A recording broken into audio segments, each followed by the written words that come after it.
Hey, what is going on, everybody? Welcome back to another episode of the... Well, this isn't a normal episode of the EnteR ChazmaN podcast, but as always on screen, there are audio locations for... I don't know if you want to check us out there. Please do check out any of the highlights that I like to post throughout the week. If you can't tell, this is, again, this isn't a normal episode, so, I don't know, rather than kind of, I don't know, what did you say, Phoenix? We have too much kind of planned for the talk for our main episode, so we wanted to at least get our thoughts in on the most recent Marvel movie.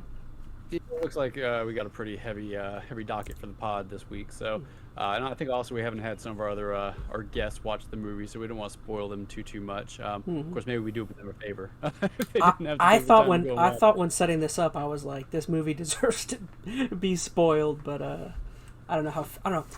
Well, maybe we'll do a good job of explaining why here. No, probably not. We don't do a good job of anything. But... No, not at all.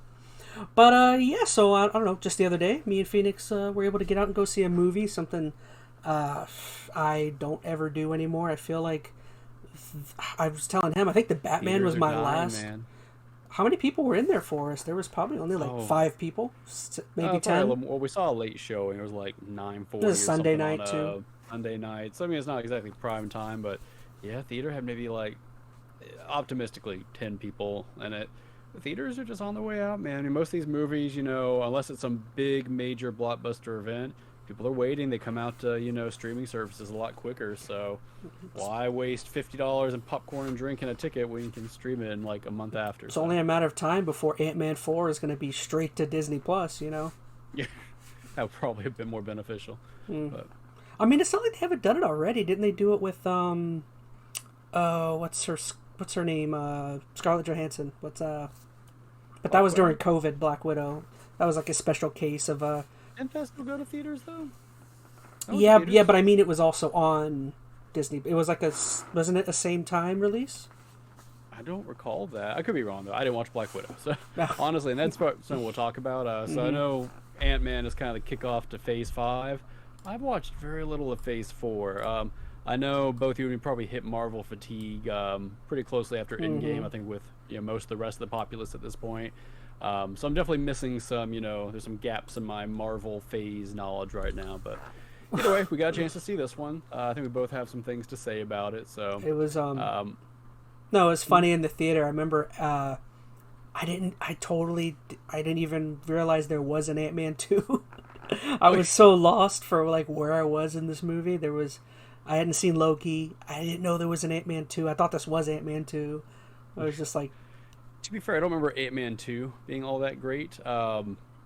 Very forgettable from what I recall. I only remember something about like a building being shoved in like a briefcase. Was that one? I don't remember. No, that was one. Pretty sure that was one. That shows how much I remember of 2. Because I do remember that scene. Well, either way, we saw the third one. And I'll tell you, I think you've probably over the course of the past 48 hours after watching it, I think your opinion, you said, has gone down a little bit. Yeah, I mean, it doesn't help. I'm me and you are very much a review, and I like consuming content of hearing other people's opinions, and I try not to let other people's opinions sway me too much, but I don't think you can help it. I don't think you can help it. Opinion every week about something. No. So maybe. Yeah, I think you should just like this movie so you can see how much you can sway me then. Well, okay, I don't like the movie. I will say that I had literally no expectations of this. I had forgot the movie was coming out. I wasn't, just dying to go watch it. I think if you wouldn't have invited me, this would have completely passed me by. I had no interest. I just wanted to go see a movie. I remember telling you that. I tell you, my just overall take, it was offensively average. I thought it was fine. That makes sense. Yeah. It was just fine, which maybe that's the kiss of death for these kind of movies. I don't know. Like, I wouldn't say it was outright bad. I know some people are going to come out and say this is a terrible movie for XYZ reason. I'm sure you could argue that case. Most of it, I think, was fine for reasons we'll get into. Very little of it was, I think, very good, though. So it kind of sits there in that middle range for me. I always like the old quote when it comes to, a form of entertainment where, I always kind of follow the ideology of like, a fine, okay movie is more forgettable than a really bad one. And I think this movie kind of, I think this follows the kind of formula of Marvel movies where I think it's gonna kind of fall into that more forgettable and, you know, more people remember The Room than they're gonna remember Ant-Man 3. You know what I mean? Yeah, I mean that's been what Phase 4 has been fighting like this whole time, is just Fatigue. getting some traction with its fatigue as part of it. They're trying to introduce a lot of new characters, so they're really just they're reaching for people's acceptance of taking in more and more stuff when I don't think people felt pretty satisfied after Endgame. I know I did. I not that I'm opposed to seeing what they can do, but I don't feel like I really needed to. So I think that's kind of been a lot of people's feelings. That have probably been a bit of a barrier between really getting into these new movies and the fact that I think they've all been fairly middlingly average. Just I know we'll get to the Phase stuff later, but out of curiosity, out of the Phase 4 movies that you have seen, which ones have you enjoyed? I know we saw Doctor Strange, we saw Spider-Man, which I think qualifies. What was Thor? We saw Thor, which I would still say is the worst of any of them that I've seen so far. Coming out of the theater, I liked this more than Thor, and I'm not. I think they're close. I still like it more than Thor. As we'll get into, I think Thor was more objectively a bad movie in a lot of ways. This, I think, was just very formulaic. As you said, it was kind of a boring movie, but it was, adequate in many cases. Thor just really rubbed me wrong in a lot of ways. But anyways, we'll go and get into it. I mean, at least the other Doctor Strange movie had, like, I feel like it had better set pieces and had better, like, more memorable certain scenes. So at least you can walk away from that movie being like, I really liked seeing Professor X get his neck broken, and See, I don't watch these movies honestly for the moments though. Like, I like continuity, and I like to see like the character development, and I feel like both Thor and Doctor Strange, they did dirty certain characters and did things that didn't make a lot of sense, and that to me is worse than even just an average movie. Like when they affect the character, because then you have to try to like redeem the character. I don't want to see that character again because they've ruined XYZ character, and at least in this movie, I don't feel like they've ruined anybody. They just didn't do a whole lot of worth in this movie, but I don't know.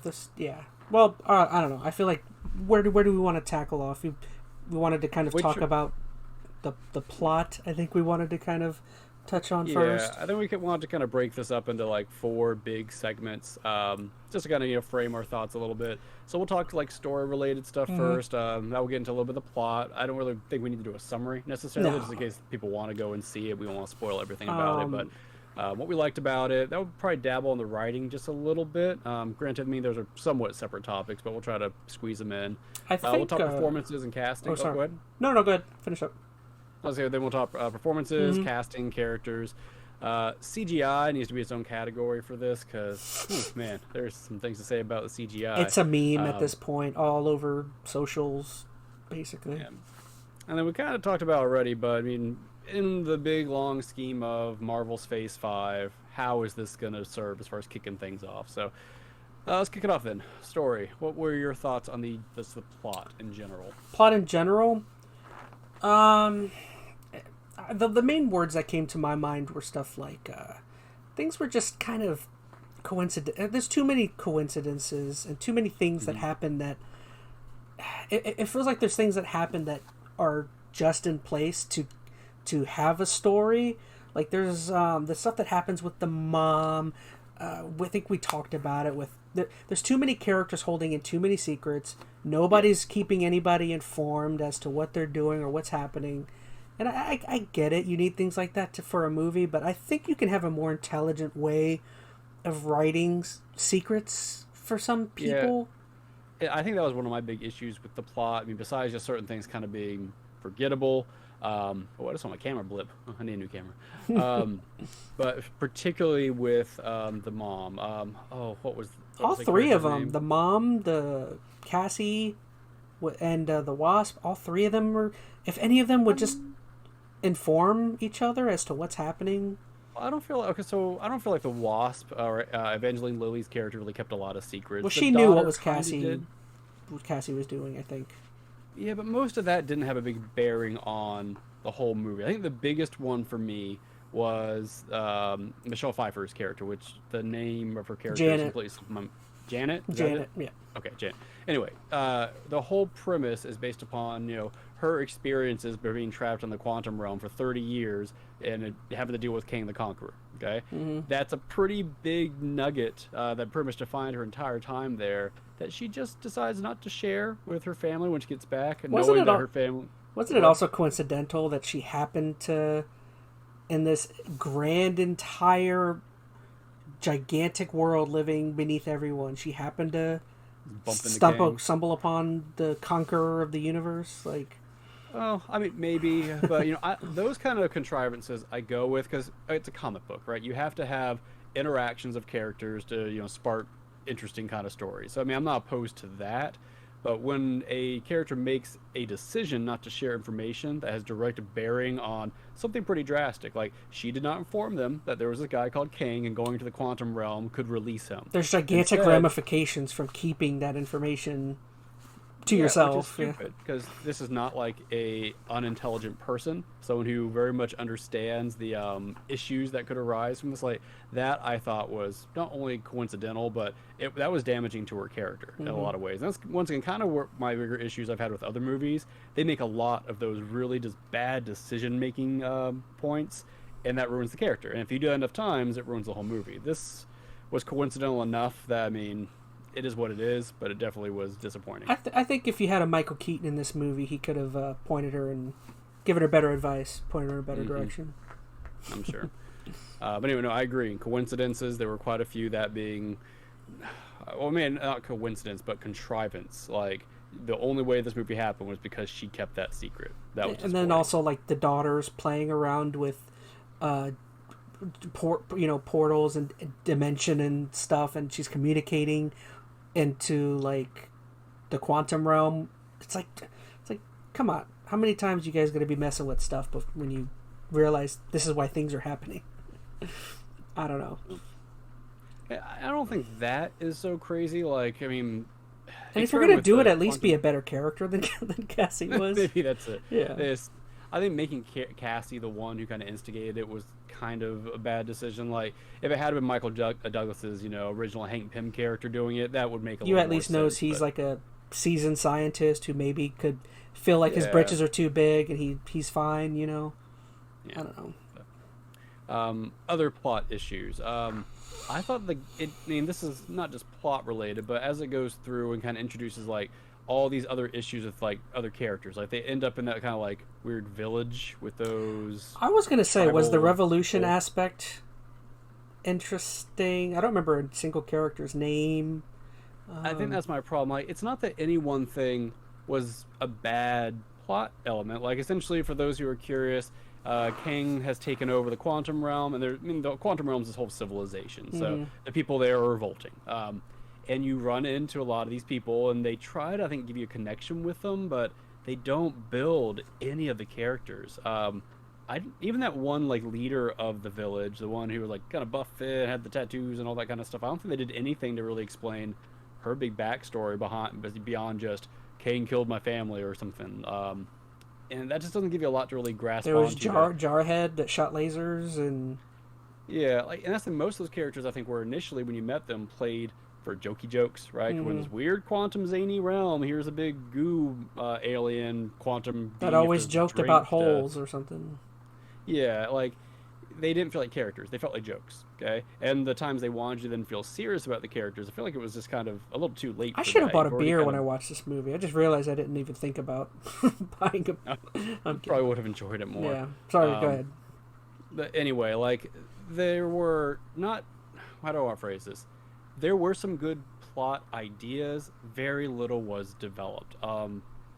And I'm trying to think where they actually spent any time developing any characters. Like, even Kang, and honestly, if there's any positive, I know I'm jumping a little bit ahead, but Kang was probably the best aspect of this movie. Yes. But they didn't even really develop him too much. They give you just a little bit about his backstory, but not a huge amount beyond that, or his motivation for why he's a conqueror. Like, I know a little bit about King the Conqueror from some past, research, and of course I watched Loki, so I knew a little bit about him from that, but they didn't do much to build up his character. They didn't.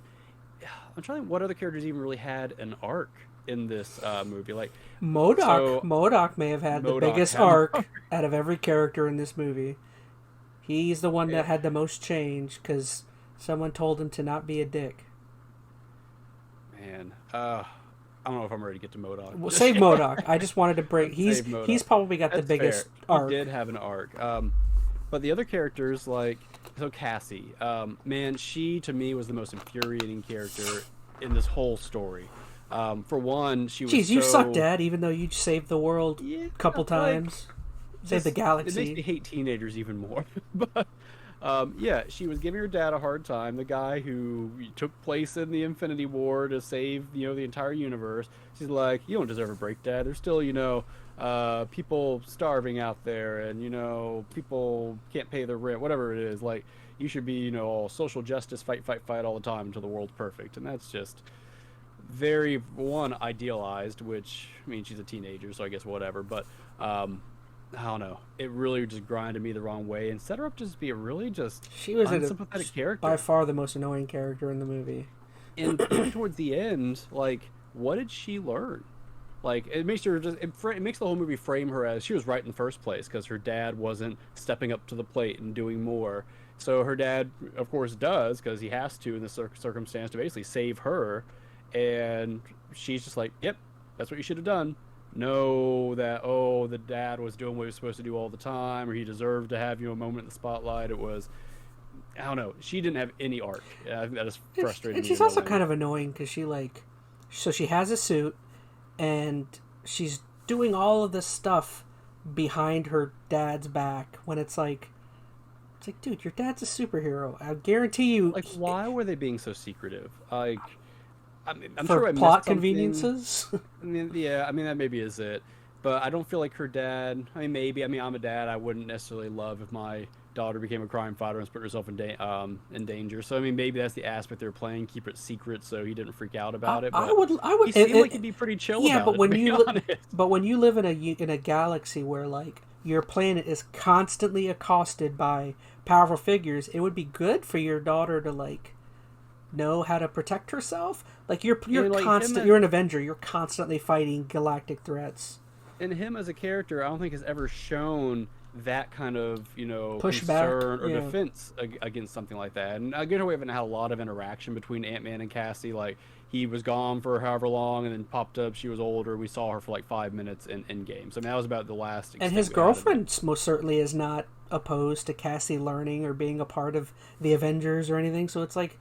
And even when the moment happens in the film where she pops out, got her suit, and she's fighting, he looks a little, taken aback by it, but then he's like, right, this is how you punch. Like, he doesn't take, a big moment to be like, you shouldn't be doing this, blah, blah, blah. So, I mean, I guess you could make the argument that, like, because she's a teenager, teenagers do stupid things because they're teenagers, but... Maybe...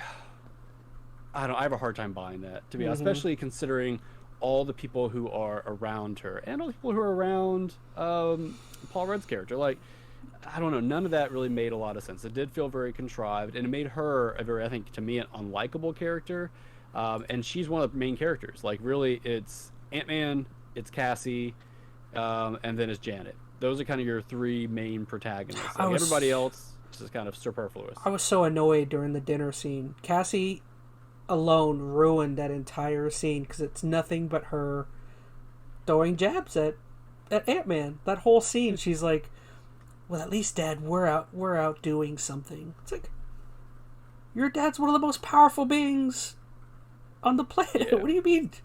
Exactly. I don't know. I know. So I know we kind of jumped from story, but her portion of the story, if maybe we want to call it bad writing, bad character development, I don't know. The plot as a whole, I think, was fine for what it was trying to accomplish. I mean, Kang is this entity they need to defeat, and he's basically, holding his daughter ransom or hostage until he helps him escape. So the general points of the plot are fine, if not super cookie cutter. Predictable. I won't go too much into the ending, but I like where the plot leaves things towards the latter end. Like, I feel like there's some cool ramifications and possibilities that they could do. We'll go in further into it. Kang is, I think, a good character. Like, he's not Thanos to me yet, and it's going to be very hard, I think, to really ever beat Thanos, because I I think what was so cool about Thanos is he wasn't exactly how he was in the comic. They made him very sympathetic in a certain way, and they really kind of just like drip fed his presence, so he always felt this very intimidating thing all throughout the build up until Infinity War. That was like the first time we really got to see him, and then they kind of pulled the wool back or the curtain back and like gave him sympathy to kind of add to it. I remember They haven't done that yet for King. I remember in the first movie, like the end credit scene was so cool when you see him like turn his head or something, and someone says, Yeah, you just got little moments. Or I remember his assistant is like, the Avengers have beaten us. To challenge them is to court death, and Thanos does his like smile because he wants to court death. Like Thanos is an awesome. I agree with you. Thanos is an awesome villain. It's really hard to live up to that. Yeah, but to be fair, I think Kang or Kong Kang, I don't know how they're saying it, is a good choice, and they've done well even with the Loki stuff. I know you haven't watched the show yet, but they did introduce him in an interesting way there, and they're kind of building upon it. So I think there is a lot of potential in how they use Kang. But this movie didn't do a lot with him beyond just giving him a slightly larger introduction. So plot was fine. I'll leave it at that. The writing, man, it just felt lacking. Great. Yeah, I mean, you had your standard, Marvel jokes, which for the most part, I think were pretty flat. There were, I think, one or two funny moments when they called Ant-Man Spider-Man. That was funny. That got a chuckle out of me.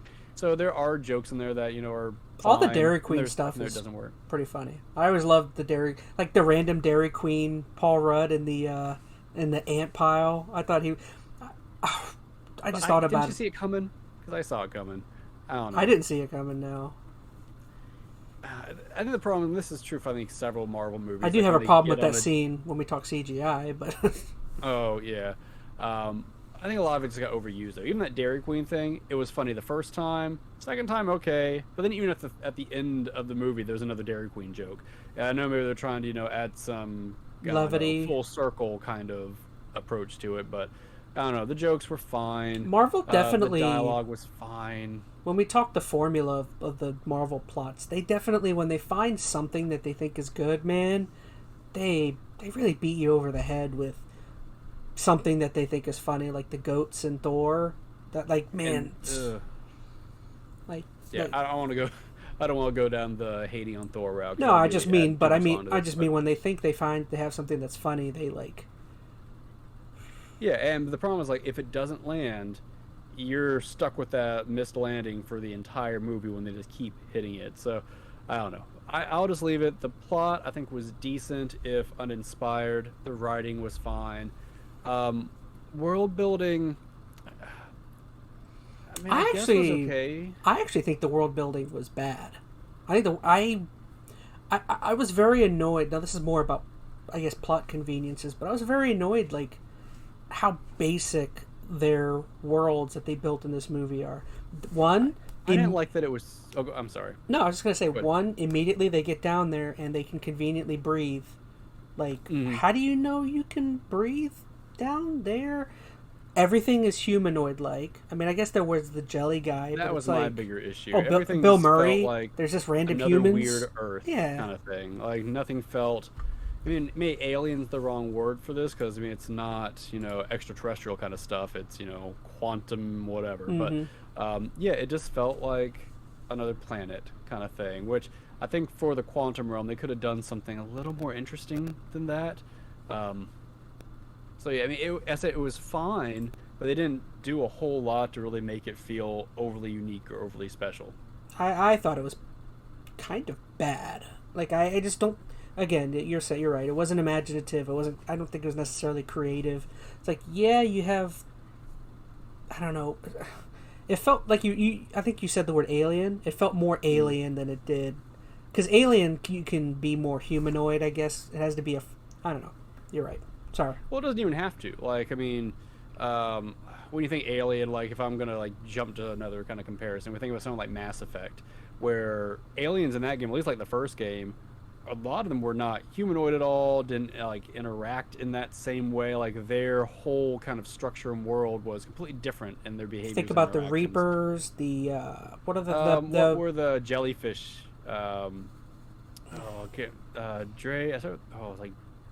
Starts with a D. I thought. I don't remember. Doesn't matter. Yeah. But the Turians, but they're kind of humanoidish.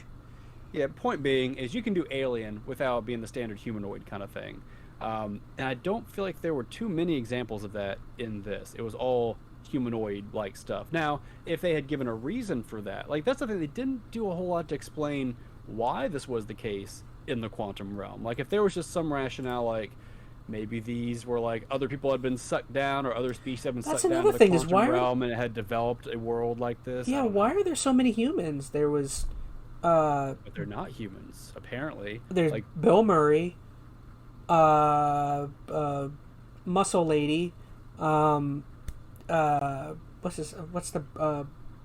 the Conqueror? He's humanoidish himself, and it's like, yeah, I don't know, it's too many humanoidish type. I think that's my big thing is like, the world building just has a lot of missed potential there. Like I'm not opposed to what the world is, but give me a reason for it to be the way it is. Like technically, here's the thing: the quantum realm, at least as far as our understanding of it thus far, has been basically a gateway for time travel more than anything else. That's actually how Kang gets there. Kang's whole shtick is he's a time traveler. Mm-hmm. So he got stuck in the quantum realm during time travel. If they could have worked that in for maybe how other species had gotten there, like maybe long ago some other species had attempted time travel, got stuck in the quantum realm, and have evolved into what we see here, or like I don't know, like they could have done something to add a little more to it. Maybe that's something that they dig into later, but I kind of doubt it. I guess that could explain it. Time travel, like maybe people further in the future have technologies of some sort, and they accidentally, you have so much time over the galaxy. Any number of people could find time travel and get stuck down there. You're right. Yeah, like imagine, okay, so Kang didn't get, found the way he did. He just got stuck there indefinitely, and he had to live there for thousands of years. Like, he would have died off, had ancestors, et cetera, or, those that follow after him who have evolved and changed, built societies, and evolved into what you see there. But we didn't get any information that would give us details on how something like that would have stemmed what we saw in the quantum realm. I guess that's where I'm going with it. Yeah. It's not... So I guess in general, I think you're right. World building probably is bad. Not that I think the world that they showed was bad, but they didn't give us enough information to build out why it was the way it was. And that's what really helps when you have these very alien-like places, is to have some detail. That's what's great about Mass Effect. You can go in and learn about, okay, why is this place the way it is? What is the, political kind of climate of things? How is the structure of things? Their behavioral, like there's so much they give you in that to understand the world, and that makes you interact and enjoy it more. You got none of that here. The world was just kind of a backdrop, or kind of, a place for them to interact in for the plot. It didn't feel like its own character. Good movies, the world becomes part of where you're at. It's part of the story. It's part of the character development. And this just wasn't that. So, yeah. It's like with Mass Effect, like you were saying, the creatures that are on the Citadel that are just at their computers, they sit there and they don't move throughout the entire game, and you're constantly like, what are these creatures? Why are they so fixated? Why are they not interacting with humans? And it's like, I don't know. It becomes interesting. You wonder about it, and you end up getting answers, and that's satisfying. You do find out about it. But like, you never find out about Bill Murray, why he's there, what exactly he's doing. He was, I think, a very odd choice to add. I guess we're kind of shifting into characters. So let's kind of jump into that. So we've talked about a few characters already, but for those who aren't aware, there were also some cameos in here. Particularly, Bill Murray decided to pop in for 10 minutes and do nothing. Wouldn't it have been funny? Like, don't get me wrong, I love Bill Murray. He was fine in it, but like, if you have this other world and you have like this other world, and then you have the mom stuck there for 30 years, wouldn't it have been more entertaining if she had? Because she's like, I had needs. Michael, what's his name? Michael Douglas. I had needs, Michael Douglas. I had to find somebody, and like, wouldn't it have been funnier if she had like built a relationship with some crazy looking monstrosity or something hideous? Like, that would have been more entertaining if he's like, really, Janet, this is what you hooked up? You know what I mean? Like, yeah, like something. Yeah, Bill Murray just felt like this very just to please some demographic of fan, like, hey, look, we got Bill Murray, so people who like Bill Murray would be like, hey, that's Bill Murray. That was kind of it was basically the Zombieland cameo. Now in Zombieland, that was a good cameo. That was a fun cameo. Yeah. But in this, it's like they were trying to emulate that type of moment because it's Bill Murray. People love Bill Murray. But he's already done it. It's almost because they tried to do too much with him. Like they tried to like make him this character that had some history or some importance, but it had no bearing on this story that they were going through. He was part of, her history, but what did he do? Like if you cut out that entire scene, would they have been in any place different? I don't think so. They would have been the exact same spot before and after, and the story could have continued as is without any hindrance. It may have been funny if they did the like the old I don't remember what movie or show. It might have been Mass Effect with the boy, but it may have been funny if that Bill Murray was actually a creature who was just taking the form of something pleasant within the minds of the humans. Maybe. You know what I mean? Like this is a form this is a form that's pleasing to you. This is why I look like Bill Murray, because this is pleasant. Like I agree. They didn't do really anything impactful with that character to make him funny, interesting, and really, I don't think he was funny. Like no. It was Bill Murray, but Bill Murray didn't do any funny Bill Murray stuff, right? He was just literally Bill Murray. He was kind of funny when he was talking to Michael Douglas or something, and he's like, we spent a lot of time. He was like kind of giving innuendos. I thought that was kind of funny. Okay, but did that matter that it was Bill Murray? No. It could have been anybody. Could have been any character, yeah. I don't know. Maybe I'm hitting too hard on that, but I kind of rolled my eyes for that whole thing. It felt very kind of pointless, superficial. So I think a lot of these characters just felt very wasted in the whole movie. Like Evangeline Lilly, wasted, didn't do anything. She's a great actor, so yeah. Yeah, and here I know a lot of people brought this up. The name of the movie is Ant-Man and the Wasp: Quantumania. She doesn't do anything. Did almost nothing. No. And I guess the argument is Janet. It was technically the first Wasp, so it still, I guess, fits. But maybe it's the Ant-Man and the Wasp is a reference to the two parents. Yeah, because they were the original Ant-Man and Wasp. But I think that's a stretch. Evangeline Lilly did nothing. Bill Murray didn't do almost anything. Michael Douglas didn't do almost anything. And then most of the side characters did almost nothing. The Revolution people I didn't care about. Maybe Mind Reading guy was the only one where I was like, huh, that's funny. Man. But since we are talking about characters, we're probably at the time for, no. I don't know if this is my favorite character or most hated character, but good old MODOK. What is it? Machine something designed only for killing. Organism designed only for killing. Okay, what do you think about MODOK? This MODOK. This MODOK? I didn't think it was necessary to okay, if you don't know, in this movie, MODOK is Darren. If you don't, I'm not going to explain, just he's a character from the first Ant-Man movie.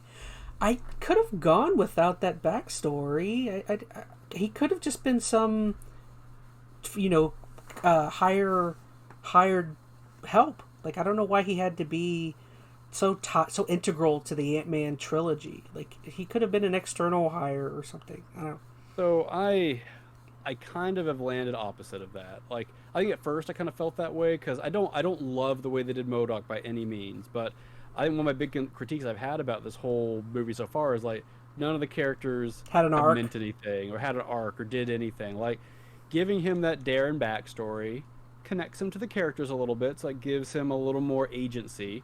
I think what I didn't like about it is he becomes a joke character. Mm-hmm. I think it's because they didn't know how to make him intimidating or serious. Like he's a big head with tiny little arms and legs, so it's hard. He's a really powerful character in the comics. That's what's weird. Yeah, and he's a relatively intimidating character. He looks weird as all get out, but he's this kind of powerful entity, force of nature kind of thing. Mm-hmm. I wish they would have kept that, and I think they could have. Like I know Darren was kind of a weird character in the first movie, but towards the end they made him out to be a formidable opponent. And was it Yellow Jacket? Was that his enemy villain name? Yeah.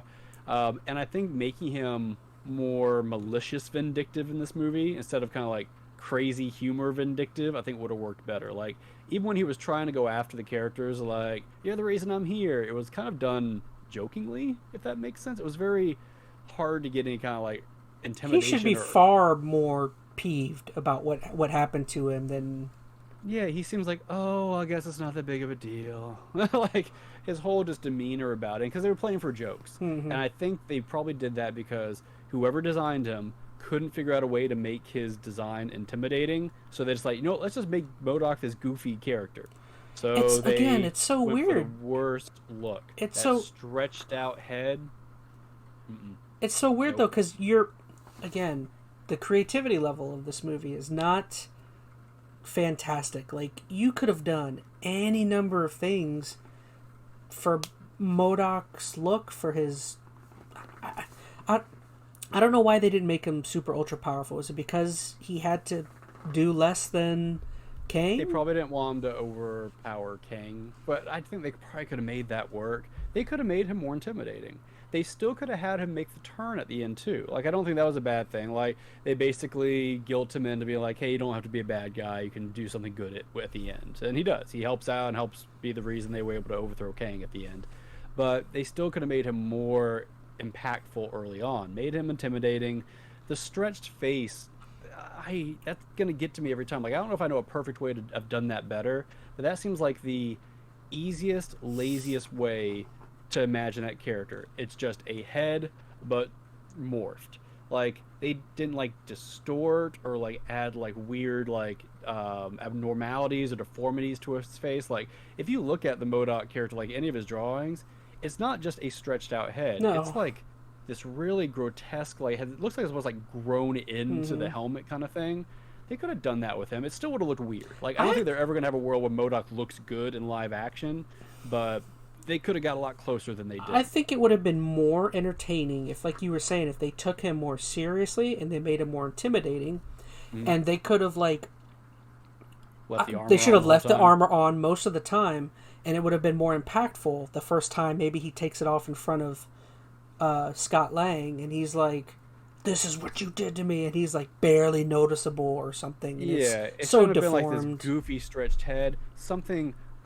I'm hesitant to say like almost body horror-ish, but like Yeah, I agree. really just messed up, like Mm-hmm. to the point that you're not going to scare away, every child who's watching the movie. But they could have done something that made it look like this guy went through heck, right? I mean, it had to have been. You got to think his whole body has been morphed and distorted, being pulled into the quantum realm. So I don't know. MODOK was a very big missed opportunity, along with many of these characters. I feel like there's a story out there or a way that this could have worked. Even with Darren, like I honestly I didn't hate that it was Darren. I just hate the way they played Darren. They went for jokes, all the MODOK stuff, which went the easy way out. The Revolution stuff and a lot of the stuff happened with Bill Murray. There's stuff I feel like you could have easily cut out here and written around to make They could have give maybe cut and giving then MODOK more time, or give Evangeline Lilly a little more time to do some stuff. Like I yeah, don't and know. even MODOK didn't do much. Like he popped up every once in a while. He was this, barrier for Technically, them. technically, he's the reason the whole movie happens because he's the one communicating with Cassie. He's the one that opens Yeah, the he calls portal. them in. Yeah. Yeah. So he actually has a big role, but they don't do a lot with him throughout it. Like he pops up, they basically throw him off for a minute, and then he's gone for 20, 30 minutes in the movie. Pops back up for a minute, and then he's gone for another 20, 30 minutes. Like very rarely does he do anything of a whole lot of impactfulness until the very, very end. So I don't know. I guess rest in peace, MODOK, My Darren, question is Dardoc. I don't know. if he could communicate with the normal world and had the ability to open a portal somehow, why didn't he look to get himself out? Why did he stay under Kang's That's a thumb? great reason. Great question. I couldn't tell you. This seems like another kind of plot contrivance. Because I wouldn't have wanted to be ruled by Kang and his dictatorship. Like I would have, if he's so smart, why not Yeah, get out? no. Well, I don't know if it was that they could get out. Like, once again, they didn't explain much. He found her signal, so he knew where they were coming from, and started the device up. It didn't say that he could travel through the device. I mean, you would assume maybe he could, but I don't know. More questions, I think, were posed there than whatever kind of solutions they were trying to come up with in And I that just particular moment. now I'm starting to think of critiques. I just thought of another critique for another character, the mom, Janet. I just thought about it, but I remember they were saying that Kang and his abilities, his suit, he has knowledge and technology that's far and beyond Mm. everything. He's like smart, incredibly smart, or he has access to knowledge. Why did he need Janet to rebuild that piece to fix his ship if he's so smart and he has access to future? Like, why would she be smarter than him? So it's hard to say because I mean, King as a character is a tricky one. So do you know anything about King or his backstory? No. So to my understanding, I don't know a lot. I guess there's like different versions of his story. It's not always the same, but he's like a person from the like year 3000 or something, or 30th century, whatever it is. And I think in some variations he's like a member of like the new or young Avengers or something. As like a Nathaniel something, I don't remember. Either way, he ends up basically learning how to time travel, and he goes back in time, just kind of hang out and visit, and he starts like conquering realms because he has some future technology to bring back. I don't know how much of it is that he was just super smart initially. He just had access to all this technology and then went to areas where his technology would basically make him a god, all powerful. He went back to Egypt and basically became a pharaoh just because he could. And then I think what happened is like he started getting chased through time by like the Avengers because like no, you can't do that. And he just kept jumping through time, getting newer technology, bringing it with him until he got to a point where he had gathered super high tech technology and it like gained armies to follow him because he would like enslave people with that new technology. So I don't know how much of it is that he's super intelligent. I'm going to assume that he has to be, relatively intelligent to make all this work in the first place. But I don't know if that's like the cornerstone of his, character. So that explains why there's so many of him anyways, is because he's been traveling into so many different and that's dimensions. The issue that King runs into is like he gets to the point where he's not only having to fight the Avengers, he's now having to fight himself because he's broken the timeline so many times. There's so many versions of himself running around. That's why I guess so many of them kind of like pulled together to make the Society of King. It's basically like, the Ricks, the Rick, whatever. Why didn't the movie explain any of that? Is that something that they're going to explain in the future? That's what I'm saying. They didn't do anything to really explain King here. Like, what kind of tipped me off was I saw Loki, and they kind of hit on his kind of role in the multiverse and the time stream and all of that. So at that point, that's when I kind of looked into who he was and learned a little bit about him. And this movie doesn't really explain any more of that. This just gives you another iteration of him, because the iteration of King in Loki is not this one. So you kind of start getting the juxtaposition that, okay, there's multiple versions of the guy traveling through time, doing whatever. So I don't know if they're going to explain it. I would imagine. At the end, they were, of course, kind of touching on that with the mid-credit scenes where you get to the world that's like all Kang. You saw the one who looked like a pharaoh, right? Yeah. Yeah.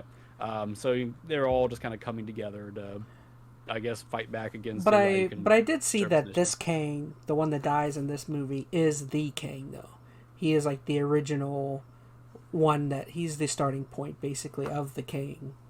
I think that's what I read. How do you know that? Like, what in this movie says that? Is that just something you read that's assuming that, or what's the information pointing to that? I don't remember what the reasoning was. A podcast, someone's mentioned that they thought he was the Kang, the main one. Could be. It's so hard to say. I don't know enough about Kang to really give a whole lot of inspired information about him. I mean, maybe that's true. I mean, he has to be. He's the one that has the time travel ship. They all do. They all have time travel ships?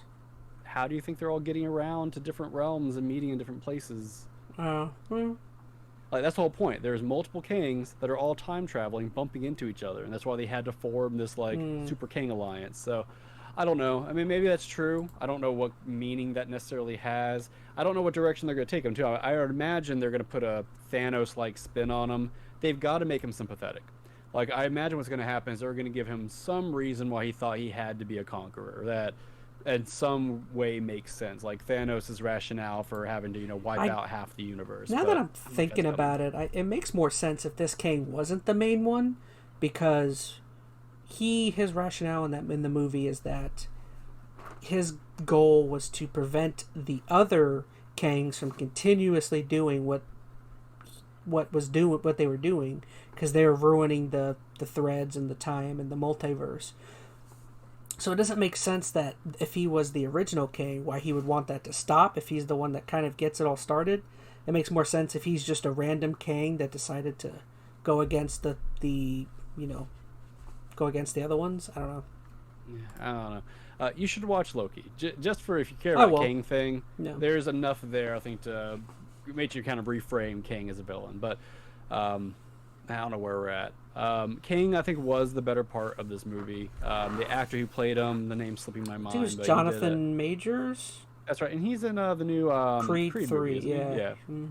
So he looks like he's doing some pretty solid stuff. Like, I think he added a little bit of gravitas to the character. Played him well. The fact that he's playing multiple versions of him is kind of cool. So you're getting to see kind of different takes on the character through the same actor. That's always a neat thing. Mike Myers thing going on. But everybody else, like character-wise, was either wasted in this movie or didn't accomplish much. Like even Ant-Man, like what was his big story arc or character arc in this? Like letting his daughter do what she wants. But he was probably going to do that anyway. Like, even when he picked her up at the cops at the beginning, he's like, oh, it happens. Sometimes you end up in jail. Like, it doesn't seem like he was preventing her from doing anything she wanted. She was just being this terrible person. Pretty much. And he's just, like, trying to do the best he can to live his best life. And that's where he's at the end. He's right back where he started. They're all right back where they started. Man, it makes me more depressing. They are literally right back where they all started. Kang is dead. I mean, I guess technically not, because now all of the good Kang, or the not good Kangs, they're all evil. Kang as a villain is still out there, whether it's the one they fought in this one or if it's going to be some other iteration. Because now they're going to go after the Avengers. Well, is it the Avengers anymore? It's not, right? It's going to be the new Avengers. So it's going to have, Doctor Strange is probably still a part of it, but it's going to be Spider-Man and Ant-Man. Thor. And, no, Thor's done. I forgot because of his medical. Chris Hemsworth is done. Yeah, it might be, was it Thor's adopted daughter? Like, just saying. I don't know. This movie, or not this I don't movie, have a problem with that. It's just like, man, this new Avengers core is going to be... It's going to be hard to really relate to him the same way. Like, the first phase of MCU did such a good job, or the first few phases, of taking their time and setting them up. Like, before you even got to the Avengers, several of these characters have already had, like, multiple movies. They didn't have a bunch of extra side characters or big groups like the Eternals or whatever. It was just, you had Cap, you had... And they did incredible casting. Like, the casting for that original group, I would argue Mark Ruffalo's okay. But I think the casting was pretty great for everybody. And I don't know if it's any of the casting's really been bad with any of the new stuff. Like, I don't think, well, of course, Rudd is fine as Ant-Man. He's been Ant-Man for this long. I think he's perfectly fine in the role. Kang is good, I think, as the villain. I know we're kind of jumping ahead to, like, the phase, but I think that's kind of where we're at now, right? This is the start of Phase 5. Yeah. Yeah, So next is Guardians. Is that the next one? That's the next Marvel movie. It's Guardians of the Galaxy. I'm hoping that will be a bit of a return to form, because Gunn's still over that one, right? It's kind of his last Marvel. Yes, that's his last one, pretty much. I think that's all of their last. Like, I think Batista has said he's done, and I bet they're going to kill off Drax. I think they're going to kill off several Guardians because they're wanting new blood. That's what I'm saying. Like, they're wanting a new set of Avengers to come into play here pretty soon. So I don't think they're going to be pulling much from the original core of the Guardians after this movie. I'd be surprised if Chris Pratt is around after this movie. He may not die, but I doubt he's going to be around. Drax, I think they're going to kill off, but that's kind of, looking ahead at that particular movie. In general, is this movie a good starting to Phase 5? I mean, it sets up the quantum realm a little more, and it gives a little more to Kang. Like, Kang, unless you watch Loki, you had no bearing on what he was or who he was. And I'm sure he's going to be the big bad moving forward. So if nothing else, this gives you a jumping off point into who he is and why he's such a big deal. But I think the problem for me with this movie is it feels like it does what it needs to do, but it feels like it's pretty close to the bare minimum for, like, a Marvel movie. Is going to be, kind of inconsequential. Like, what this movie set up is probably a big deal. More interesting, right? Yeah, they've set up Kang now to be this bigger entity who knows who the Avengers are. The quantum realm is a little more established than it was, but what this movie did in particular, I don't think is going to matter a whole lot moving forward. So I don't know if it's a good start or not. It's kind of hard to say, because yes, it's kicking up. Well, I guess it kind of depends on what they do with the next movie. Like, are they even going to really build on the King side of things for a little bit? Are they going to kind of pull back from that? I'm curious if the Guardians are going to have some kind of correlation to a King. Like, is that going to be one of the villains or kind of periphery things they have to deal with? Or is it just going to be, okay, the Guardians have their next movie and then I think they're King done. scene? Yeah, I think they're done. The guard. Oh, you're right though. I don't see how that can be done though, unless you kill off every guardian. I don't think they're going to kill them off. Like, you'll have situations where some of them just go off. Maybe like they just Thor disband. Just kind of went off. Yeah. Like, I don't. I think that's feasible. I think they're going to kill a few of them. But my point being is, I'm kind of trying to figure out how the next Guardians is going to tie into Kang's, whatever they're calling King's Dynasty, King's Saga, whatever it is. Like, looking back with the original Guardians, that was pretty easy to see because Gamora, daughter of Thanos, like the tie was there all the way through. It was also easy because that felt like the first movie that was branching more space oriented, cosmic, and it was like, oh, well, we know Thanos is out there. Like, you're right. So, I mean, I'm sure there has to be some tie-in, but I'm imagining it's going to be kind of its own encapsulated thing for the most part, barring some post-credit tie-ins. Have they still not begun? Have they? I don't know. I should have looked up their, roadmap for the MCU, but like, have they begun saying when they're incorporating X-Men? Have they still not even like? Is that supposed to play Phase 5, or is that's probably still beyond? I don't know. I'm trying to think if I can recall any announcements they've had about it. Because, they're starting to work back in some mutant-related characters, but I don't think they've really worked in the X-Men yet. Because I know that Deadpool, so we know Hugh Jackman's coming back for one movie. Yeah, I can't imagine that's going to play a big impact on anything, though.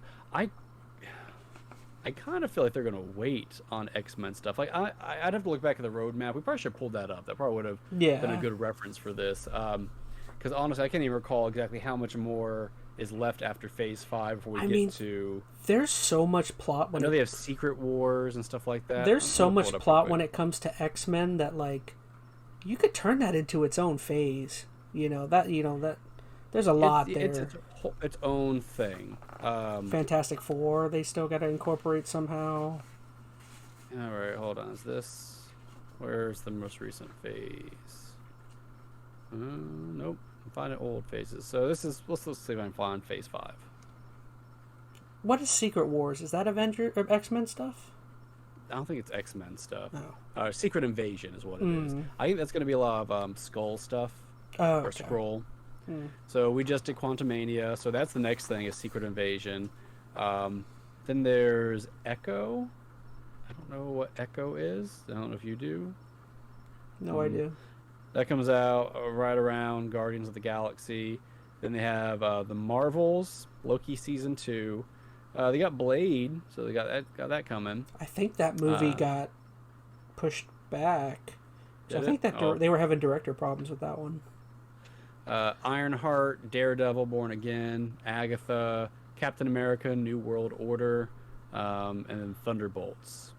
So, does any of that sound super enticing? No. It really doesn't. Have they done anything for Phase 6 yet? I think they've had... I think they have Phase 6 all mapped out. Yeah, because Fantastic Four. Then they have something that comes after Fantastic Four.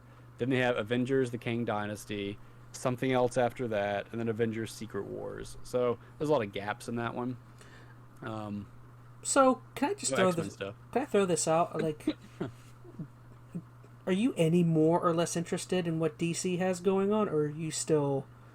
Because for me, I would say at this point, DC's kind of doing a total reboot. Not to make this a DC, but I don't know. I feel like I'm slightly more interested now in DC, simply because it's kind of unknown what they're doing now that they have like someone kind of running their whole show. Like, is I just mean, is the MCU kind of less interesting because it's kind of played out so much over 20-something years at this point?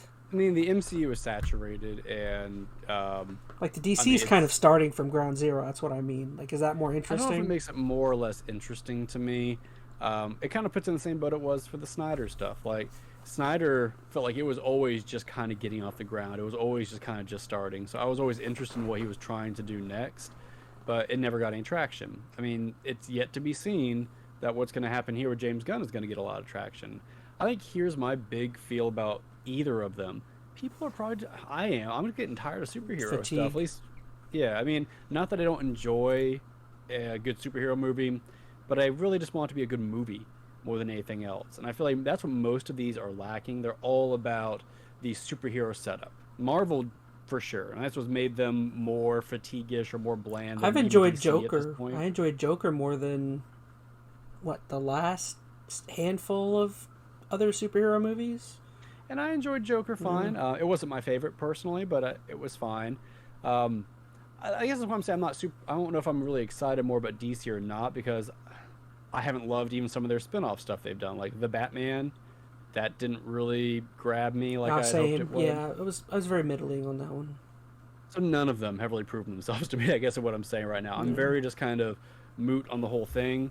As soon as one comes out that has some interesting stuff in it, that maybe, I don't know, appeals to me at a different level, casting is interesting, whatever it is, maybe then I'll jump on board. But right now I'm just kind of standoffish to all of it. Do you think we'll ever get to the point where Marvel goes, like, for a period of time ever goes back to the, superhero movies that are totally encased where they don't play a part in the MCU? Like, there's some good movies from back in the day, like Blade. I don't know if they can. It is such a machine right now. Like, and I think a lot of people would feel very awkward if, like, all of a sudden things just didn't connect anymore. I'm not saying they shouldn't do that. I just don't see them going that route. Because here's the thing. I don't think any of these movies are failing them too financially as of yet. I mean, I'm curious how Ant-Man's going to do. It's going to probably get a little more traction over time as they start building towards a new Avengers thing. They'll get some excitement. As long as it's making money, they're not going to change too much. So I think until they get to the point where things just aren't working out in their favor, we're going to see just more and more of the same Marvel movies over time. We'll get a few, really good ones I think trickled in here and there, but I don't know, the consistency and quality of these movies have definitely dropped, and I don't know exactly when they're going to boost back I up. would definitely say once the Avengers, or once Guardians of the Galaxy 3 is done, I would say Guardians for me is the one aspect of the kind of MCU as a whole that feels like its own thing, even though it's not. And I think it's because you have, those three movies are so much guided by James Gunn, who isn't Kevin Feige. It seems, well, I'm sure Gunn and Feige still had to work together to figure out how to fit them, but, like, you know what I mean, though they had like a sole view point from a single creator, and it's like, we talked about the formulaic aspect of the Marvel movies, but it feels like lately many of their movies have been like, okay, your movie has to fit like this. I don't know. Yeah, it's got to check off some boxes. The other nice thing about Guardians, too, is they are already established characters we care for and have a history with. Like, that's, I think, been one of the hard things about most of this new phase, is grabbing onto all these new characters. And not that all of them have been new, like you had Doctor Strange, but they threw in America Chavez, which I had a hard time connecting to her. And a lot of the characters that we did love, I feel like they've been just kind of killing off, at least from a narrative standpoint, like doing some character assassination. Like Doctor Strange, I don't think really acted like himself in the last Doctor Strange movie. They did a Scarlet Witch kind of dirty. Like, they're doing that a lot too. So the characters that you did really like, they're kind of almost tearing them down. Probably, maybe on purpose. They're trying to bring them down so they can try to elevate these new characters they're introducing. But I don't know if that's really working for them just messed yet. Up. I'm not sure if that's what they're doing, but they are definitely, letting many of them ride off into the sunset. Like Chris Hemsworth, he's got it done now, I would imagine. I don't know. It's so weird because, again, with how they're going with time travel and multiverses, it's like there's so many different directions you could go into. It's like, where are they going to pick an interesting one? I don't know. Yeah, and there are some cool things they could do. It'd be nice if they, since they are doing time travel, what if they did jump back and were able to interact with, like, old Chris Evans Captain America or Robert Downey for something. Not saying they'd be able to get them all back on board for such stuff like that. What but if those would be some fun moments? What if King accidentally, for a period, gets stuck in a Thanos controlled dimension or time frame, and then he's got to deal with Thanos while the Avengers are on him? You know what I mean? They could do.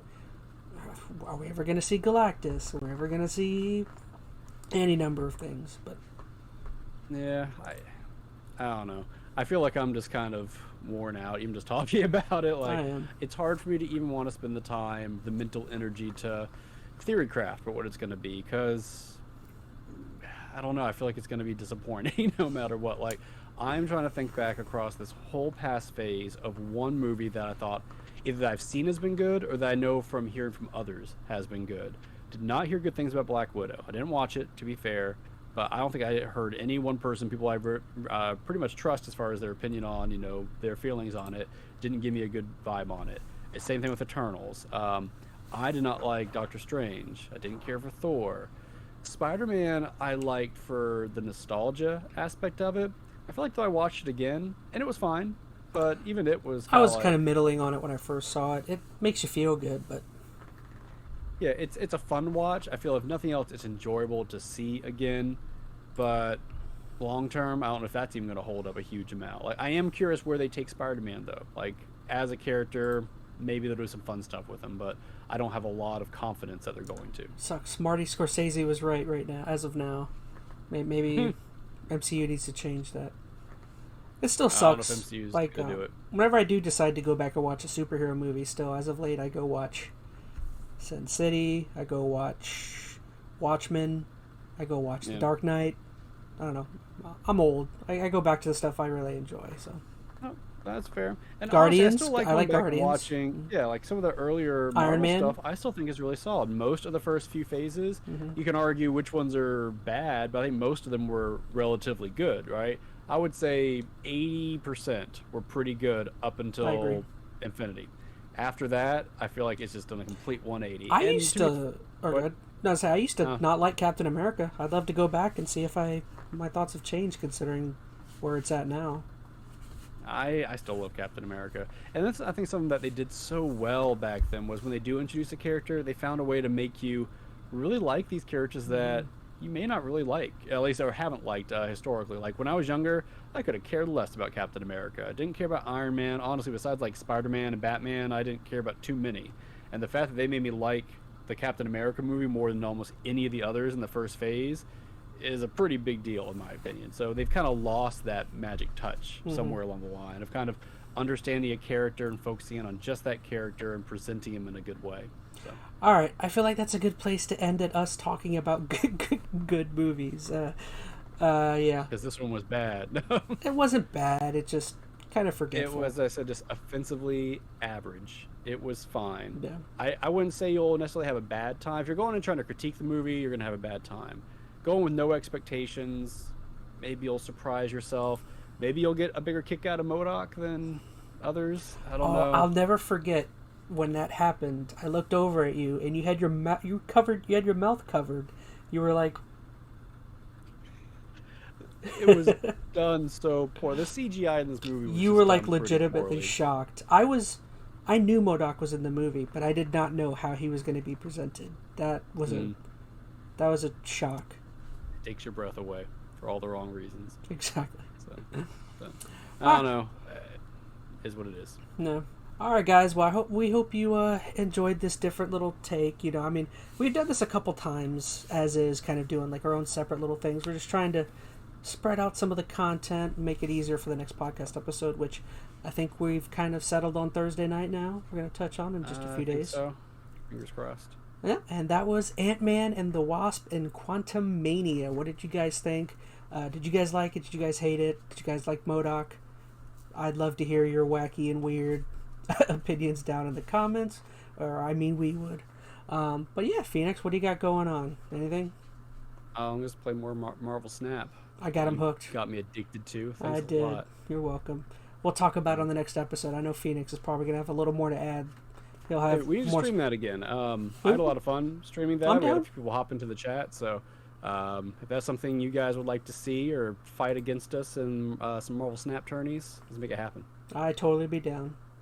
Alright, everyone, well, that was our chat on Ant-Man Quantumania. Once again, thank you so much for watching. We love you. And we will see you again on the EnteR ChazmaN podcast, on the EnteR ChazmaN channel, I guess, as a whole. So, once again, thank you, Phoenix, and we will see you again.